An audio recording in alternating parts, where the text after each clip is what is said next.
When the moon hangs high in the midnight sky like a cat's claw scratching down, and the wolves they do howl for they smell something foul, Mr. Whiskers has come to town. He trundles out of the dark looking for a lark. You better pray you don't catch his eye, for when he is done having his fun, you just might wish you could die.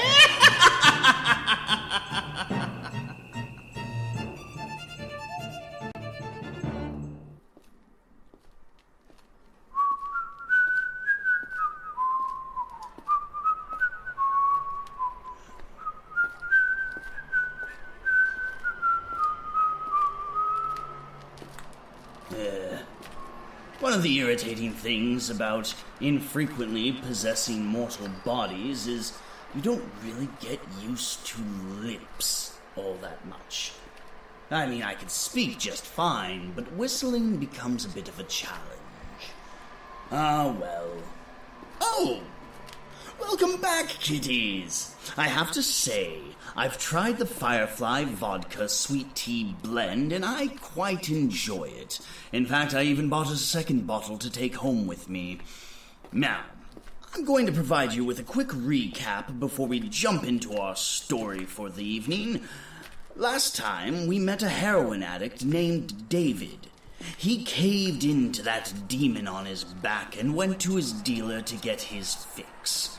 While there, two large and armed agents of Mercer Pharmaceuticals became quite insistent that he be injected with something blue, along with a horse tranquilizer for good measure. The last thing poor David noticed before passing out was that they decided it prudent to shoot his friend and dealer as well. Now, without further ado, I give to you the second half of Anhedonius by D.A. Wilcox.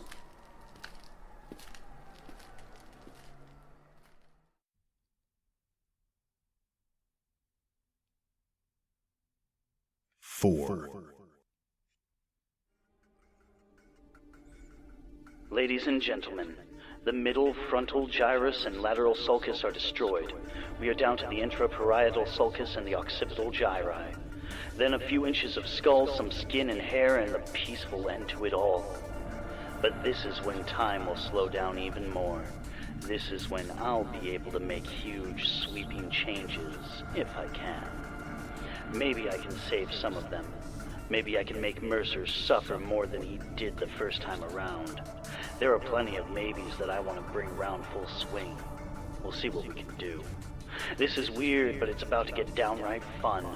This is when I go from dirty, despicable junkie to ultimate martyr.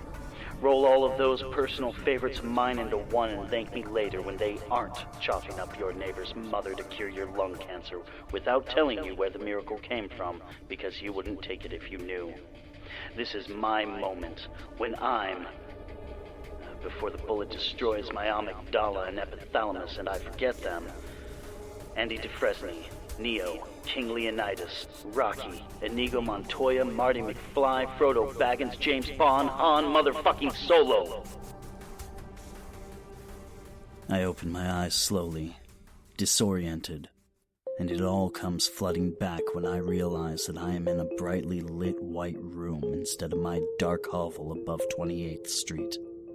The gunpoint cocktail, the double-cross payoff, the flood of bliss and feeling perfect, feeling whole, feeling complete, and then polished beyond the human body's learned concept of limited pleasure.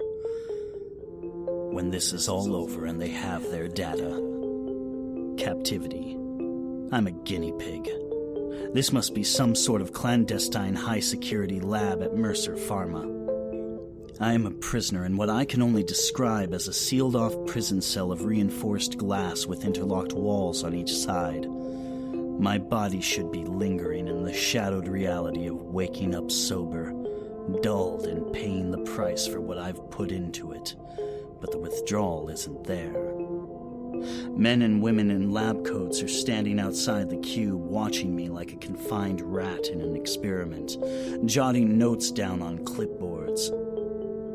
I can hear every last word they're muttering, even though I shouldn't be able to. Even without the glass between us, it shouldn't be possible for me to discern their conversations. But I can break it down to every last consonant and syllable. They're talking about my awareness level and stigma overload and stimulus thresholds. My eyes can see everything. The lab techs and their neck hairs standing on end, likely due to the fact that they've been watching me sleep for however long, and now I'm up and moving and they're witnessing raw data in action. I see globules of ink ejecting from the tips of their gel roller pens. I hear it congeal and scrape against the paper. I can discern what words are forming on the paper based on the angles and strokes and how the pens rotate between their thumbs and index fingers. I can smell heroin. My bag of heroin that I purchased at Amir's, inside the top left drawer of the desk on the far wall where the suit with the gun is typing furiously at a computer.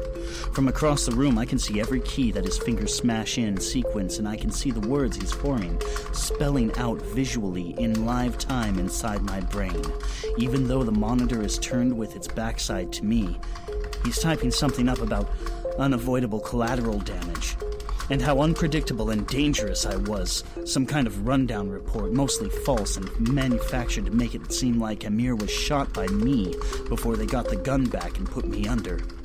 More lies about how they unplugged Amir's security cameras and there's no footage to verify what happened. So Mr. Mercer, would you please take our word against his and tell Pavel's sister that his last words were that he loved her before he bled to death? And none of this should be possible for a human being to extrapolate from my vantage point here. Not for anyone. And especially not for me. Coming off a fat dose of Thorazine and dope and liquid blue. I jumped off the cot they've provided for me inside my glass box and slammed my fist against the barrier, and that's when I realized there's an IV stuck in the crook of my arm, feeding into a wallfish at the top of the cell that branches along the lab into what appears to be very sophisticated hospital equipment in the rear corner. I try to rip it out of my skin, but it's clamped in with staples. The pain that shoots through my arm from aggravating the puncture spreads through me like exhaust from a jet engine. I pound my fists against the glass, cursing them up and down, demanding for them to let me go, threatening lawsuits and ass-kickings and murderous violent acts that I have no current ability to bring to fruition. I already have the attention of everyone in the lab, but they don't acknowledge the extreme change in my behavior. Except to write more furiously. They erupt into more spirited conversation about their newest pet, and something tells me that they know I can hear them, and they don't give two shits whether I'm eavesdropping or not. So lively! The energy level. His endorphins are through the roof. If he doesn't collapse within 10 minutes, then this is the endgame formula for sure. No. It's working and the subject functions at the threshold, but what they gave him was a fraction of the purity of what we have here. It has to be dispersed into his body within a few seconds of getting processed to retain the agonist properties that burn off the nocturnus strand. What he has now are augmented senses and nothing more. No strength, no speed, no indication of mental or psychic sensitivities. The full-blown dose could still kill him instantly. And if it does, then we're back to square one, except with a finished formula and no test subject. Exactly. Wait, why can't we just grab another junkie off the street? Tolerance. The flood of dopamine and serotonin is not just a booster. It would instantly overload and incapacitate any normal human brain.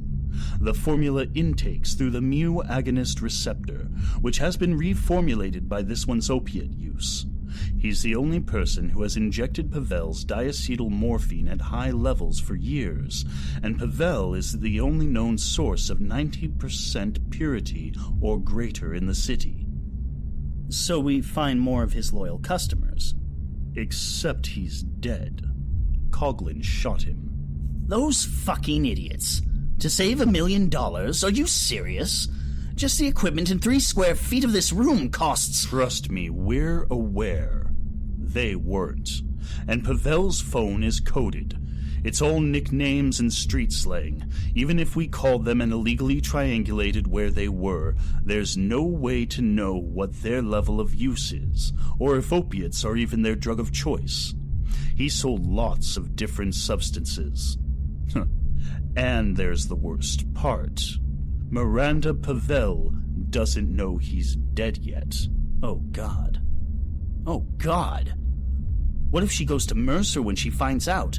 You know when she leaves here, she'll go straight to him to make sure he was paid the correct amount and that he's all right. We've assigned her enough lab work to keep her here for the next 36 hours. We need to have this done before then. Then it will all have been worth it, and they can pay her off and send her to her own private island for the rest of her days. There are no reparations for losing a loved one, O'Connor. His life didn't have a price tag. You're an asshole. It is what it is, Sneed. So, if we started a backup subject on 2 daily doses to mold their mu receptors with the opiates, and increased it exponentially, what's the timeline? And why can't we use something stronger? Fentanyl, perhaps? Or we could manufacture a new compound and open up a wide-open study at the university and recruit from the local needle exchange. They would show up in droves. There are too many risk factors. Risk of overdose even in a controlled lab environment. We're not giving cocaine to monkeys or LSD doses to hippies from the 70s. People with his kind of tolerance end up in prison, or they end up dead. How he's maintained his habit for this long, we don't know.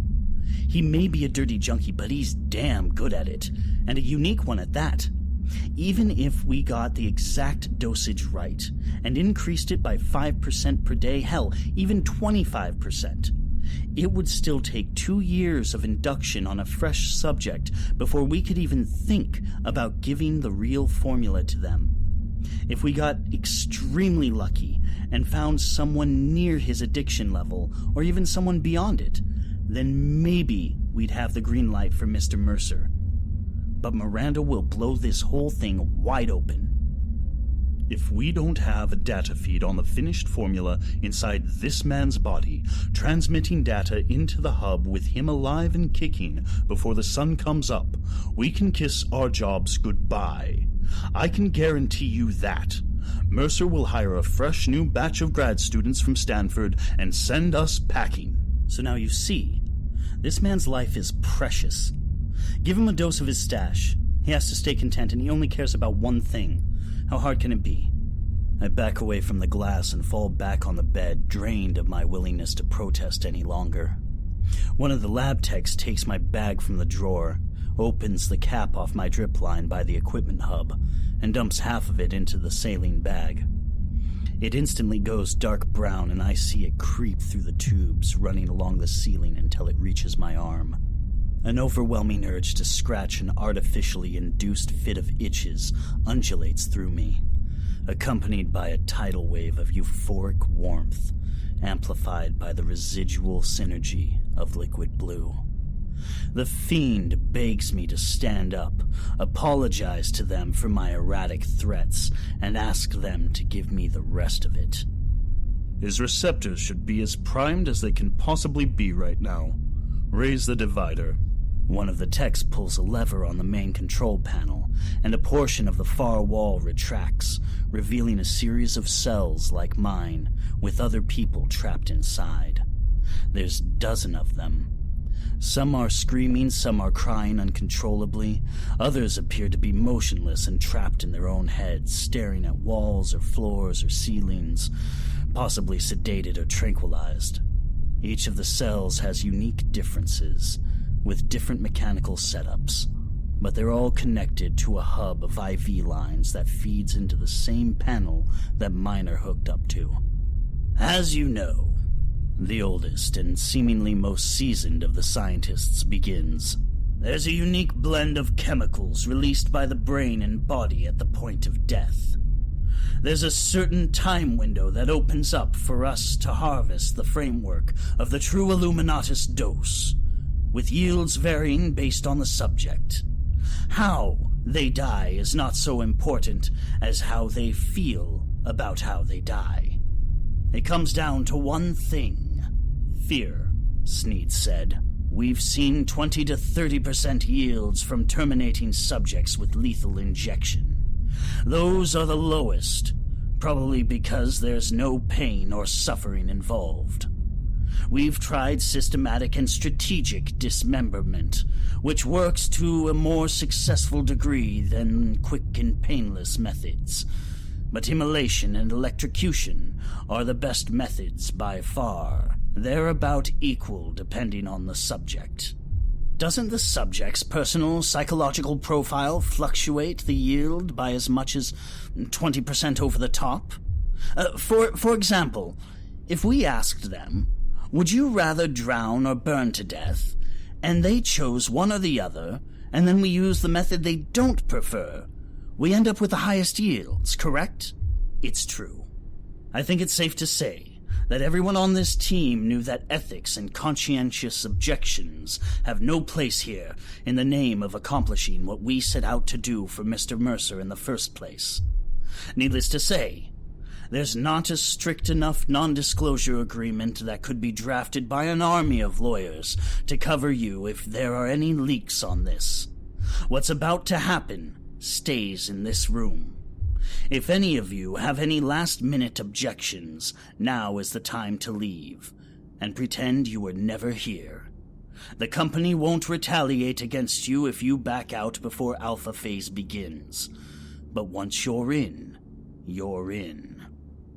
Is everyone on board?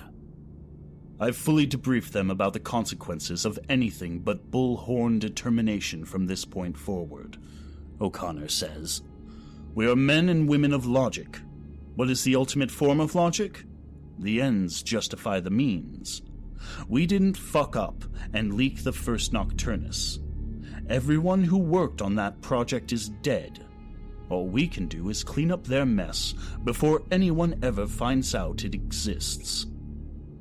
They all nod and mutter terms of agreement among themselves. I have an awful inkling that I know what's about to happen next. I feel my stomach lurch and vomit into the toilet in my cell. We will now initiate the apparatus for subjects A through L. Methods of execution from cells 1 through 12 will be as follows, from projected lowest yield to highest yield. Sneed. Asphyxiation through white phosphorus and sarin reaction. Asphyxiation through proximity. Strangulation by Kevlar fibers. Dismemberment by surgical laser. Envenomed induction via arachnid and serpent species. Envenomed induction via cyanide and cyanide analogs.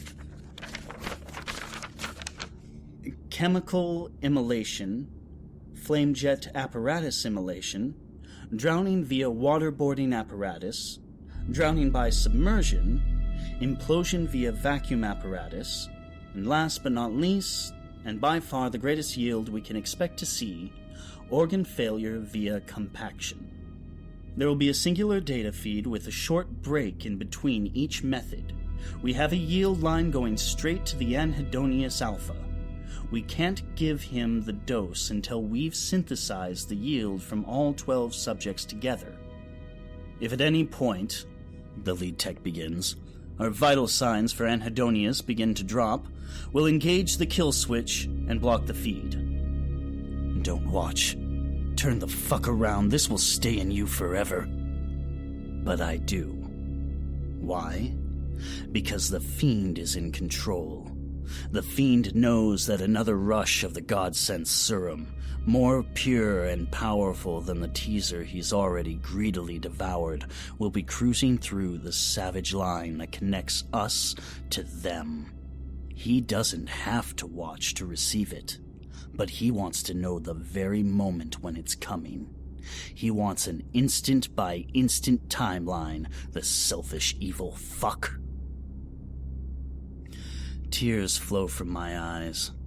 And maybe some from the left are my tears of pain and sadness and remorse for the terrible fate of those who are about to be murdered for nothing more than ones and zeros.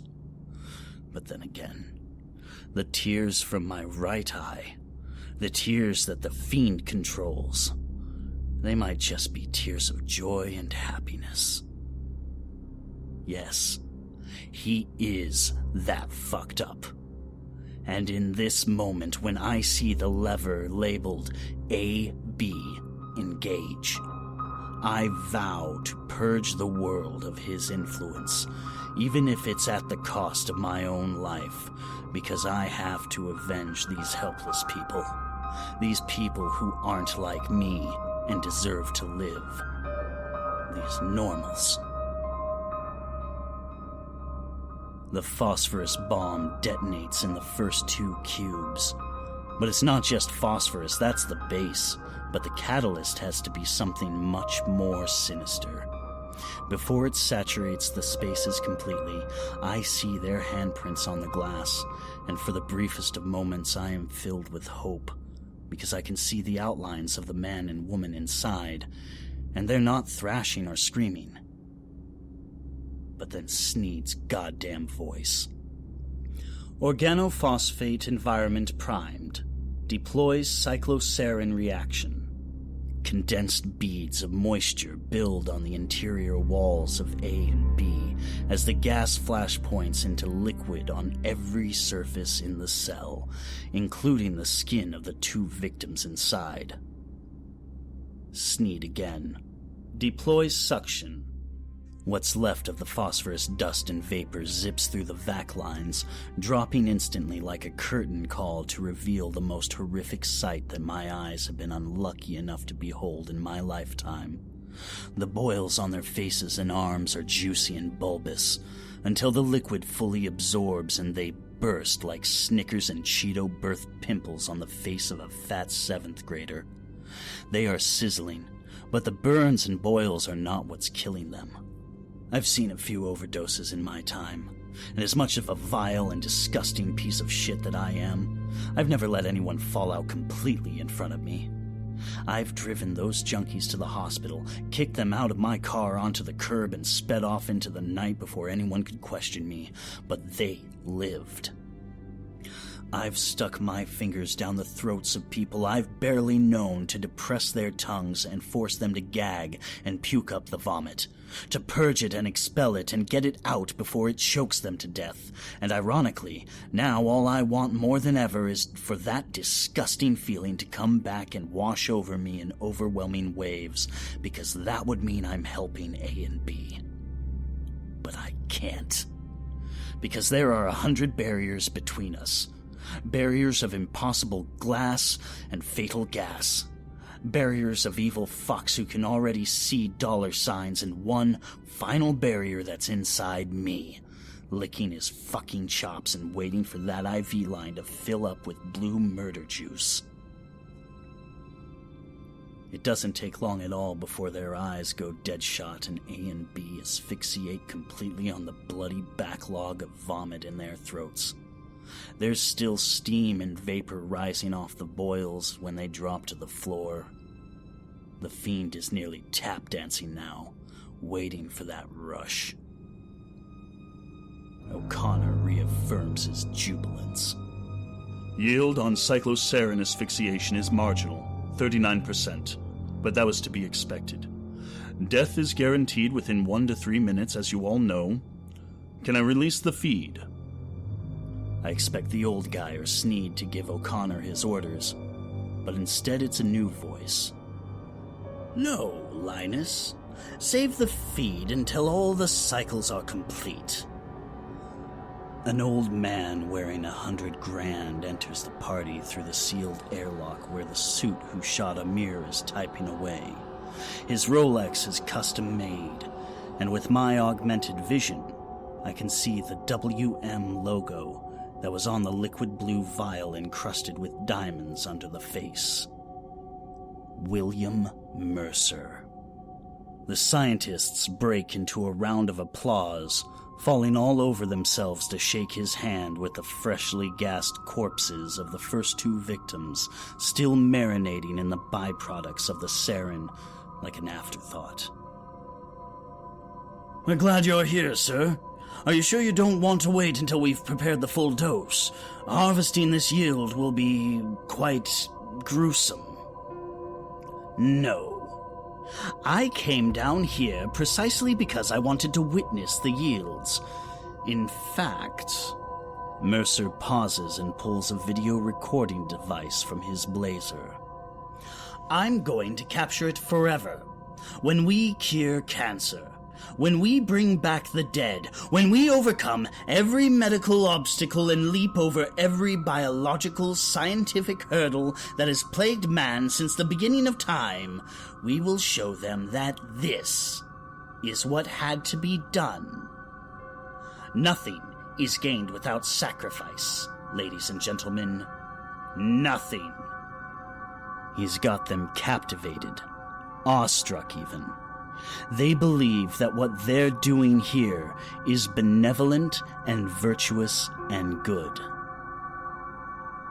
I am more determined than ever now to make them pay for this. Somehow. The next 30 minutes of slaughter burn into my memory. I want to look away, but the screams and wails would haunt me just the same, knowing that these innocent people will die for me. It is burning agony. A cause so monstrous and brutal in nature that it could snap the addiction gorilla off my back on a split-second whim and replace it with PTSD that extends into the afterlife. If there's something horrible enough to echo in your psyche after you're dead, then this is it. A new hole opens in my soul with the gas victims. A tiny pinprick. It stretches mercilessly with the strangulations in the next cell of victims number 9 and 10. My imprisoned gaze is transfixed courtesy of the inner dope fiend, so that he can measure the timetable of his impending liquid blue dose. I have the morbid luxury of screaming, of banging on the walls, of begging them to stop this now before 8 more suffer an even more gruesome fate. By the time the spider silk Kevlar fibers have dismembered the heads and extremities of the next 2, Mercer and his lab flunkies have already released the swarm of black mambas, black widows, brown recluses, and poison dart frogs into the 3rd enclosure. The deadly creatures ignore the 2 at first, until some pressurized switch hisses, and they're covered in some sort of pheromone that apparently enrages the frogs. Number 8 suffers a barrage of deadly barbs to the throat and face. Surely the venom will kill him in moments. There's another hiss, something to antagonize the snakes.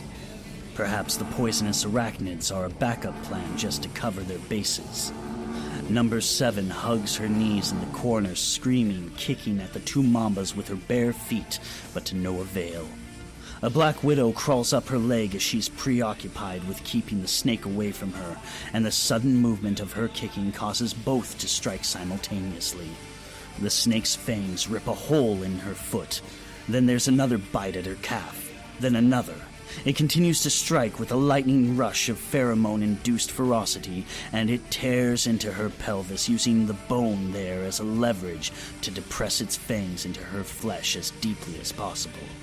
The venom is dispatched in a flooded deluge into her femoral vein, where she may find some mercy as her death will come quicker through that route. I can't stop screaming. I know Mercer has the anti-venom. If I can get out of this, I swear on my mother's good grace that he will suffer 10 times beyond the horrors that are transpiring before me. The frog and snake venom have caused their wounds to swell, corroding them from the inside out. But the girl is strong.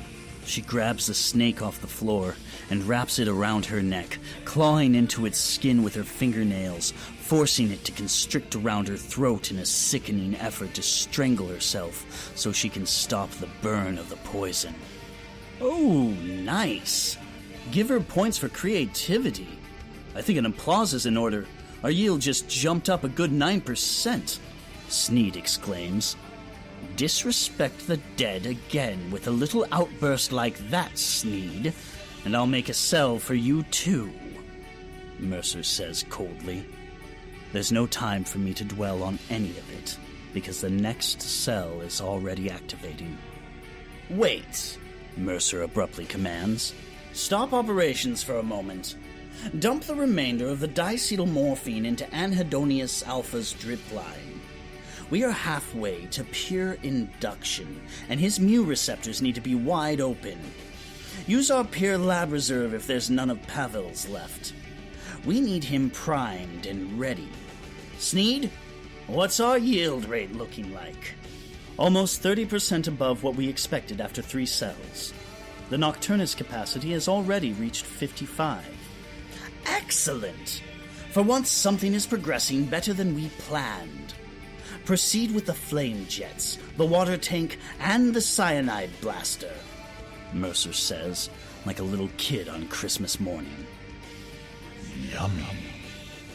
The fiend inside says.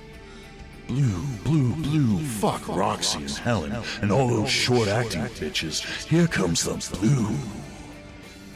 I try to tune out that voice by distracting myself with the fates of numbers 5 and 6.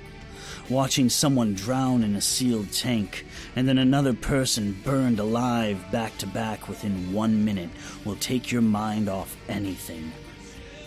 Then they break out the laser cutter. Ooh, getting close. Only a few cells away from becoming God. Just then, the rest of the heroin dump slams through my IV and I collapse to my knees with the pleasure of it. I begin to nod and I hate myself for it. I hear the screams of the remaining test subjects, but I can't keep my head up or my eyes open. When I finally come to, the last chamber has been compacted by the hydraulics, and there's a thin smear of blood, guts, and bone on the far wall. It's all that remains of number 12, crushed into a pulp for no other cause than the very reason that he was most afraid of enclosed spaces. All right, ladies and gentlemen, the moment of truth has arrived. Mercer begins with another one of his power-drunk tirades of grandiose bullshit. We expected a yield of 90 to 95%, but we are instead sitting on a magnificent 140, which means our alpha here is going to demonstrate and accomplish things that even we have no way of predicting. I'm thinking we take a cadaver and try to bring back the dead. But first things first. O'Connor, is the dose ready? Confirmed, sir. Synthesized and ready to engage.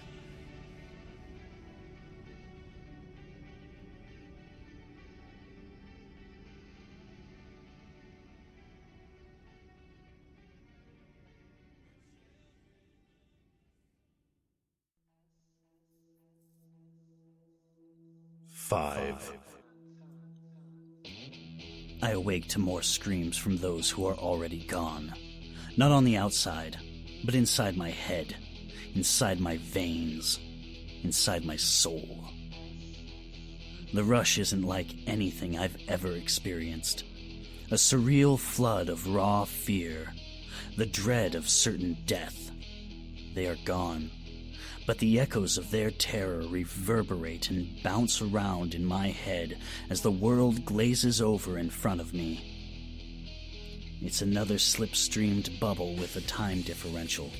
Slow motion fear in its most primal state. Relived, regurgitated, reanimated in my mind. I can't move or scream. My body jerks and goes rigid as a wooden board. The equipment beeps with increasing frequency. And I can only assume that my vitals are dropping. It's too much. We're losing him. Cut the feed. No. If he falls out, he falls out. But we're committed now. There's no going back. I send out a millisecond prayer that I won't survive and that they'll fail. I try not to breathe, intentionally contributing in my own minimalistic self-sabotage. But the rush finally arrives, and I evolve into something beyond human, beyond natural life. It's more mental than physical, but I know within a flash of a moment that my body is repairing itself. The tunnel vision becomes spherical omniscience. A surreal bubble of invisible essence seals me away from the real world. Very suddenly, I am aware of everything I need to do to make this right. I can almost see it panning out before it happens, before my hands move and rip out the stapled IV line in my arm, only to see my flesh mend itself instantly. One drop of blood falls to the white tiles below in infinite slow motion.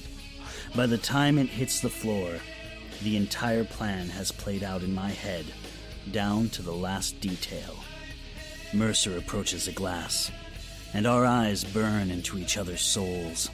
A high noon stare down as he curls his lip in disgust at my defiance. It's already in you, fool. You're not even a person anymore. I can read the machines, but tell me, how do you feel? He implores with contempt. I remain silent. The game of smoke and mirrors kicks off as I roll my eyes into the back of my head and collapse to the floor, shuddering violently. There's enough energy ripping through me that forcing my body to quiver and shake is easy. And surely it looks like a genuine seizure. Fuck! Get in there now! We need to put him under and get his heart rate under control for observation. A platoon of security goons floods into the lab, armed with tasers and hypodermic needles, likely loaded with more Thorazine. They're not techs, just beefed-up meatheads who are all likely juicing on steroids. I keep my eyes closed, but I can hear Mercer's 60-year-old heart beat, somewhat more sluggish and labored than the others. I feel him step away from the airlock, through the changes in the air around me. He's only 4 feet away now. A hiss of pressure. The divider opens. His apes come through first and lift me off the ground to my feet, but I continue to play possum. Get him on the table. Sneed, a blood sample. Is he succumbing to the strength of the Illuminatus, or is it the diacetyl? A pinprick in my arm. More hustled footsteps. I still quiver, but I don't full-on twitch or shake uncontrollably. Stand by, Mr. Mercer, Sneed says from the nearby monitor. Prep a naloxone dose just in case he's revivable. If it's our serum, he's dead anyway. The readings are coming through. I only have a few moments before they realize I'm faking and I go back in the cell, probably forever. I raise my eyelids and take in the position of the bodyguards. I see the opening. Another slow-motion slipstream of revealed weakness within all their careful precautions. I sit up and tuck my legs under as I push off the open lab table, grabbing a pair of forceps mid-leap and wrapping my free arm around Mercer's throat. In a few more milliseconds, I have the cold points of the tool against the old man's carotid artery. None of you move a muscle, or I'll open him up and he'll bleed to death. He's a hemophiliac, right? I ask, eyes gleaming, a devil possessed by a demon. And don't lie to me, Sneed. I can hear his blood. I can feel it. I know it won't stop flooding once the gates are open. How did you... Shut up, you bastard, and keep these meatheads away from me and open the door. And you slide me your phone on the floor, now! I slowly retreat to the far side of the room by Mr. Suit's computer. He's on his feet with the 45 trained on my forehead. Sneed does as commanded. I can feel the open hallway as Sneed unseals the lab, and the hum of the elevator cables 50 yards away. Here's what's going to happen, fellas. I'm going to get in that elevator with Mercer, and we're going to the bottom floor. But before that, I'm going to call 911 and tell them there's been a lab accident here and that 12 people are dead. And I'm going to wait in the lobby downstairs until the cops come through the front door. Then, you'll all lie, and I'll tell the truth when I'm out of here and safe, and we'll see who the world believes. Sound good? You fool! Mercer spits. We'll find you, wherever you go. You have almost $2 billion running through your veins right now. You'd better find the biggest bag of junk and shoot all of it and hope you fall out if you get out of here, because as long as you're alive, we'll be after you. Sure, maybe so. But you'll be spending another $2 billion to do it. Maybe more. And that's if the FBI doesn't shut you down while you kidnap another dozen innocent people. You fucked up. I know how valuable I am now. I open the cell phone and dial 911. But before I can press send, I make a critical mistake. Taking my eyes off of Suit, I see muzzle flash just after hearing the low scream of my impending doom. I smell the hot gunpowder breath of death. The dose grants me the time to make the choice. Shove the old man in front of it, or take it and get rid of the fiend forever and the blue with it. I hate the man inside. The fiend man. So much more than this old one. But both are dangerous. I also see slow motion Sneed out of the corner of my eye, ordering the other apes to put down the shooter before he costs them everything. No, you can't kill him. If you do... I stand firm. It's Mercer's lucky day.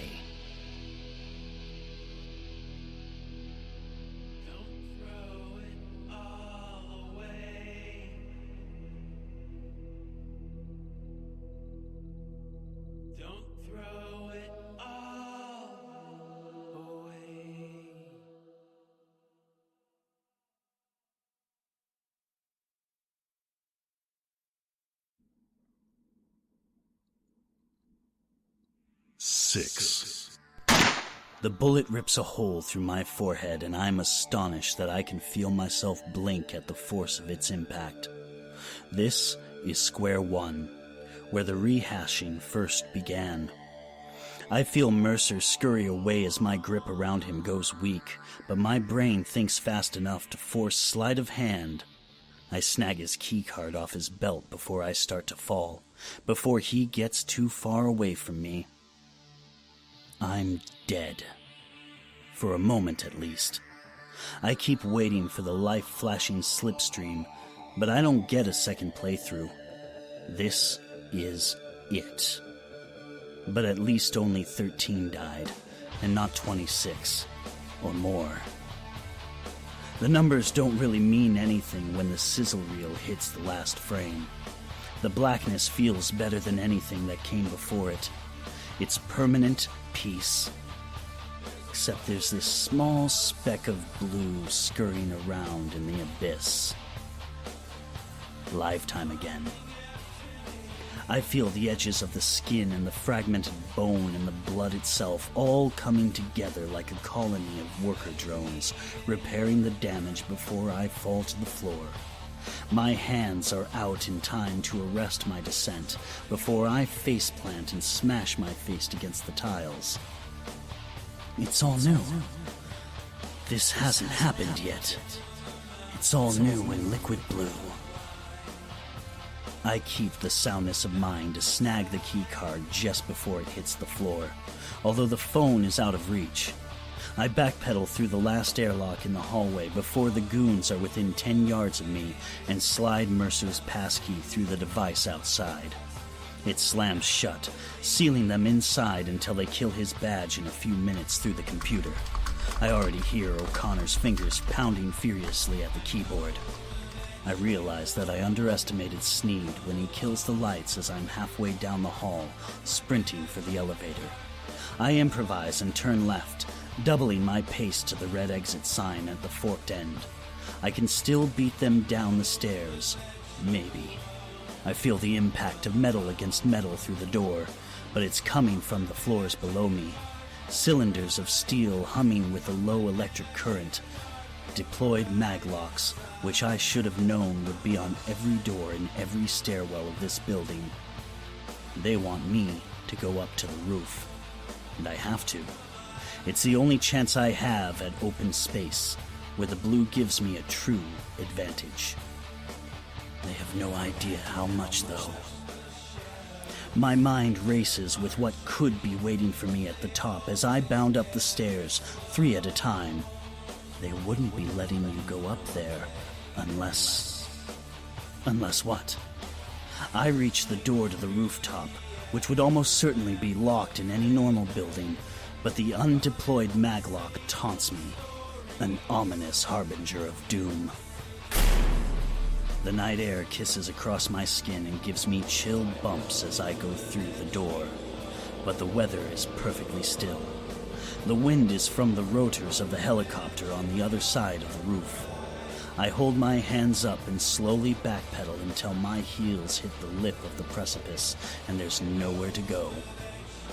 I can hear Mercer's voice in the earpieces of the mercenary team that's spilling out of the aircraft, and the click of carbon on reinforced plastic and glass as they load tranquilizers into the chambers of their modified AR-15s. The troops have laser sights on me, and they should have already fired, but Mercer hasn't given the order. Do not shoot. I repeat, do not fire. Just subdue him and bring him back down. I can't risk contaminating the specimen inside his body. Is that clear? I have only one choice here, and I've already seen it. I saw it downstairs before, but what I didn't see were the shades of the 12, holding my outstretched hands on either side of the rooftop's edge. No one else can see them, but they're with me. They will always be with me. I hear their voices, begging and pleading me to make it through this and press on and persevere. They whisper the names of their loved ones inside my head. Above all things, although I don't deserve this gift, it is my duty to carry it for the sake of truth and truth alone. I hear a twitchy and overly zealous trigger finger depress against a trigger, and I'm out of time. So we jump.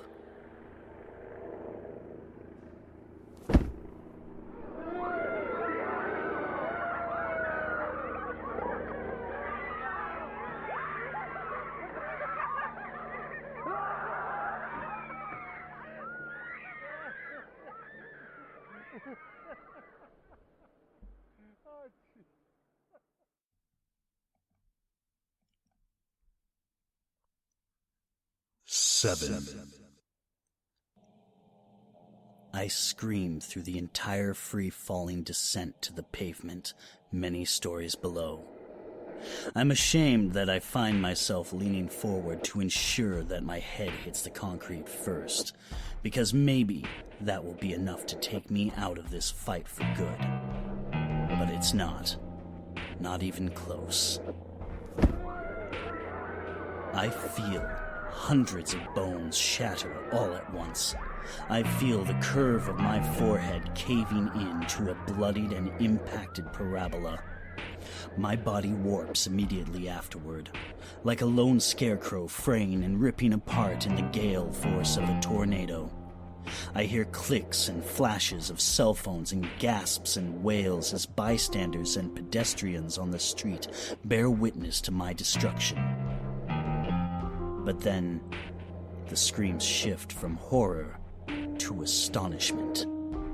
My bones begin to push themselves back into their proper positions. It's as if I'm a broken Lego toy that is blasted apart after a fall to the kitchen floor, and my invisible child master, the liquid blue, is putting me back together so that I can be played with again. I hear the helicopter overhead as it hovers above with a spotlight, ready to chase me to the ends of the earth. As I rise to my feet, regenerated yet again, I can think of nothing I can do or say to the bystanders to make them understand. But something does come out of my mouth. I suppose it's somewhat acceptable. William Mercer did this, I tell them, and he murdered 12 innocent people to do it. There are police sirens a few streets away. The helicopter flees. I am tempted to enter the custody of the police, but there's a chance that they've been paid, or that they will be. Mercer has too many contacts, too many resources. I can't trust them. David! A familiar voice. I turn to face the opposite end of the block and see Miranda Pavel. Our eyes meet with a certain sadness, and I run to her car as fast as I can. My flesh hasn't fully mended yet, and I leave a dripping trail of ichor down the sidewalk as I reach her, bleeding gallons the entire way. We speed off into the night as I leak glowing sapphire pools of unnatural vitae in the leather passenger seat of her Camaro.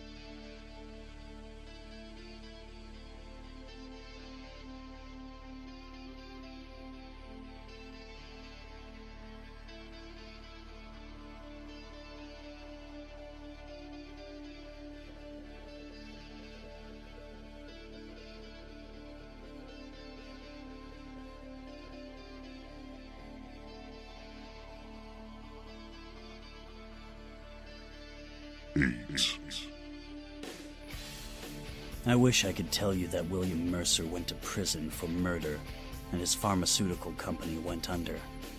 I wish I could tell you that the people who took the videos and photos of me when I jumped off that roof didn't conveniently disappear one by one over the course of the next 3 months. I wish I could tell you a lot of things about truth and justice, that they prevailed. But I've been a liar my entire life until that night, and I'm not about to start again now. Here's the truth. The government needs what Mercer created in that lab, and he knows it.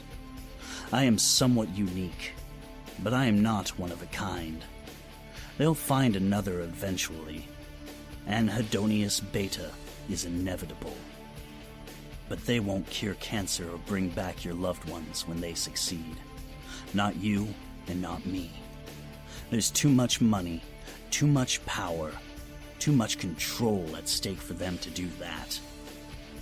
I'm not naive enough to believe that they would use liquid blue to benefit mankind. Every single person who is in that laboratory is dead, except for Mercer himself. For a time, Miranda was able to run with me, to keep me away from them. But I found her dead last week in our oceanside hut in the Philippines. She was one of those people with an irrational phobia. She couldn't stand cotton balls. Amir and I used to sneak up behind her and rub them against her cheek and freak her out when we were high. Her skin had been completely sheared off. They were tufts of cotton stuck between tendons and ligaments, and an entire mound of them crammed down her throat. The only thing I'm thankful for is that they weren't able to put what they harvested from her inside me like the others. Because I can't handle a 13th voice, or the responsibility of another burden of closure. I hear them, constantly. They aren't trying to torment me, but they do. They beg me to find their mothers, their spouses, their brothers, their sisters, so their loved ones can stop worrying about them or expecting them to come home. I can't visit their families and tell them the truth because I can't even function anymore. It's the Anhedonia, you see. I can't get high because then their whispers become roars, and instead of shadows in the corner of my eye, they appear in front of me, gassed or crushed or bitten or dismembered. So I wrote letters for them like this one I'm writing now, along with some for my mother and sister, and that will have to be enough. I know everything about the 12. I am the 12, whether I want to be or not. And how can I be 12 when I couldn't even get through the day as one without poisoning myself to feel better? And with no drug to protect me, with no feelings to anchor me, I am just as driftless and empty as the others. I may as well be dead. But it's so difficult to be dead. The terrible power that runs through my veins should not belong to any man. It shouldn't even belong to God himself. There's only one way I can think of to end this, and it's fitting, I think. I was damned from the beginning, but I like to think of this furnace as a cleansing crucible of flame, a redeeming and righteous end that will burn it all away and finally bring me some peace. I feel my tear ducts itching to release moisture. My mind, the intangible spirit within that does still hold emotion, it's telling my body to cry. But there are no tears. And finally, there is no dread to wake up tomorrow in hell. Because there will be no tomorrow. I thank God for that. It may take hours for me to burn, and the pain will be great, and the blue will try hard to mend my body as it slowly flakes away, one patch of incinerating flesh at a time. But eventually the fire will win. That I am certain of. Until then, I will stand with the 12 amongst the flames, and they will stand with me. My name is David, and I'm a drug addict. My sobriety date is January 9th, 2017.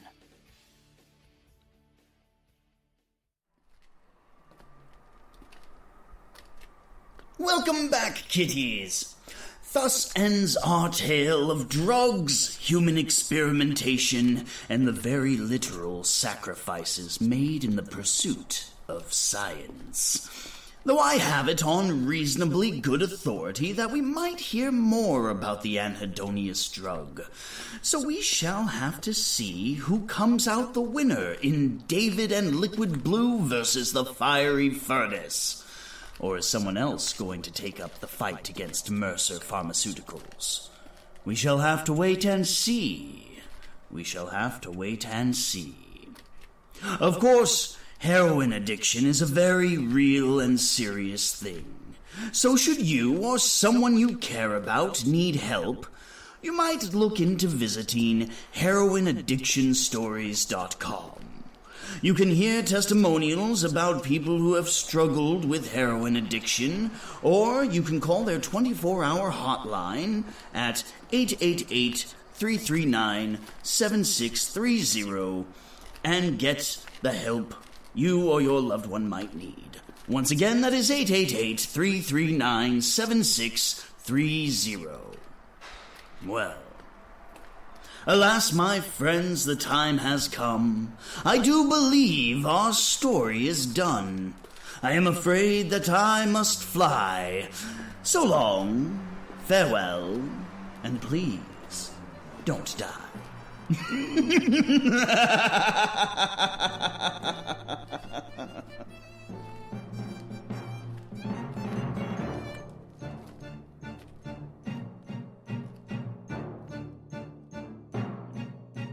The Mad Catter presents Twisted Teatime is copyright 2017 by Z.P. Gowdy. All stories are the properties of their respective authors and are obtained via direct permission, Creative Commons, or they're simply public domain. Music for this episode of Twisted Tea Time is used courtesy of Kevin MacLeod at Incompetech.com, as well as the bands Pipe Choir and 9 Inch Nails from freemusicarchive.org. If you want to support Twisted Tea Time, you can do so by giving us likes, subscribes, and reviews on Stitcher Radio, iTunes, or SoundCloud.com/Cheshire Hat. Should you have more money than you know what to do with, consider sending a small amount our way via the Patreon page at www.patreon.com/TheMadCatter. You can also join me on social media at facebook.com/Cheshire Hat or chasing that tasty-looking Twitter bird at Real Mad Catter. Good night, kitties, and as always, pleasant dreams.